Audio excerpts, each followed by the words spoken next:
If you're not willing to go in there and face yourself, you're not gonna find anything. You're gonna live right here on surface, man, right here on surface. So if there is an ending to this world and there is somewhere to go and there's a judgment, you're gonna get there and you might see a chart. And that chart may tell you who the fuck you should have been. And now you get the rest of your life to think about that. Man, I could have lived a much better life if I just would have just suffered a little bit more. If I just would have went in that and realized I had so much more. But fear and the 40% and living here versus living here, being afraid, stop me. Your biggest enemy, the most important conversation you will ever have in your life is the one you have with yourself. You wake up with it, you walk around with it, you go to bed with it. Eventually, you're going to act on it, whether you're good or bad. You have to. That's why the whole thing about this book I have, it's about you. It is about you. It's strictly about you finding who you are. So many people die, live 100 years, never fucking know who they are. Never know who they are. You have to look in that mirror and know this. There's so much more in here, man. Because I can literally right now be a 300-pound guy spraying for cockroaches still to this day if I did not look in that mirror and say, there has to be more to this. This can't be it. And then willing to go into it, dive deep into it, and give all I have to find it. So that's what all that's about. Let's say there's 10 people in this room and we're all mediocre. But I'm the best of the mediocre people. I now think I'm great. I'm great.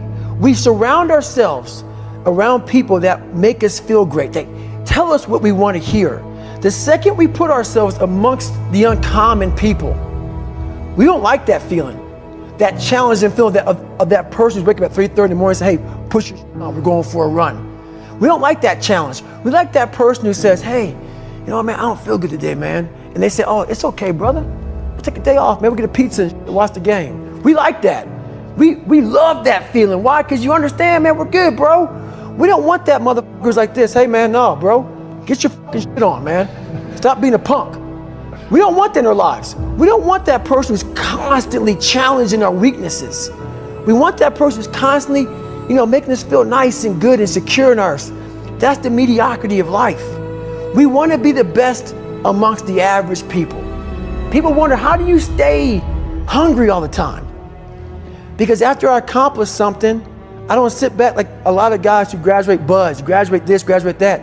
They get comfortable. They wonder why I'm getting weak, man. I don't know, I lost my edge. What's going on? Because once you hit the top of the fucking mountain, guess what happened? I'm good. I'm good. So you wonder why you're falling down now. Because once you reach the top of the mountain, you got to build another one. That's mediocrity.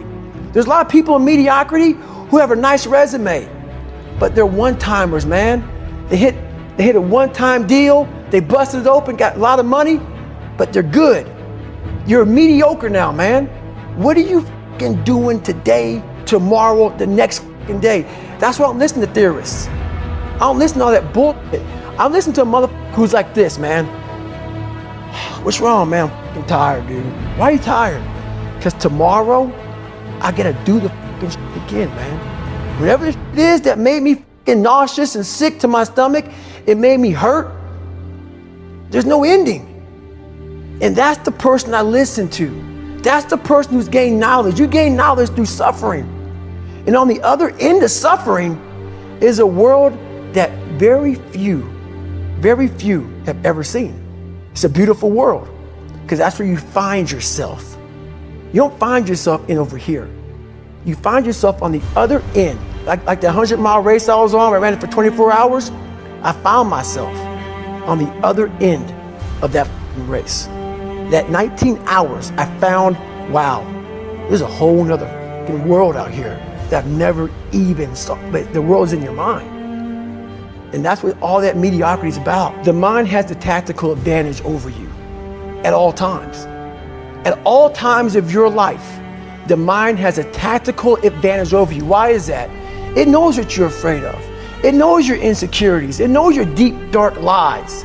And it starts to push you away from that. It pushes you in a direction that is comfortable. The mind controls everything. So what I realized was that when I was growing up and I was 300 pounds and I got all fat and I got all insecure, I realized that my mind kept taking me in this direction. When things got uncomfortable for me, when I was facing my insecurities, I was facing my fears, my mind said, oh no, we have the tactical advantage. We need to get you, separate you from this feeling. This feeling over here, life's all about feelings. We want the happy feeling. We don't want that feeling of this sucks.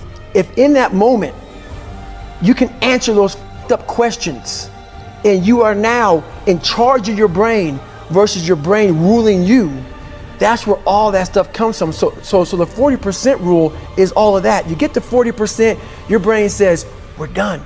Let's roll, man. This is starting to get painful. This is uncomfortable. So you sit down. You have to figure out ways, and everybody's different. That's how the book kind of talks about, like we all have these things about, 5 steps to this and 4 steps to this. It's a lot more than that. That's all bullshit. It's a practice that you have to, it's a habit. So if you know that at 40%, I'm feeling pain. At 40%, I'm feeling pain. That's where the 40% rule kicks in. Now it starts. Okay, I'm feeling pain. My mind's saying all this to me. It's saying, get out of here, run, flee. The fight or flight kicks in. Okay, we're done. We're not good enough. It starts telling you all these things. You start to believe it because the mind controls all. This is the time where you have to gain control back of your mind. It's okay. Let me see if I can go 45%. And once you start giving yourself more and more hope and start realizing, okay, the mind starts to be, okay, what are you doing? We're supposed to be going right and you're going left. You start then controlling your mind. Start finding more in yourself. And then it goes from 40% to a lot further than that. But that's the start of it though. Get to the spot where your mind is saying stop. Wherever that is, you gotta get there first. And then that's when that starts to work for you. You gotta control yourself in that moment.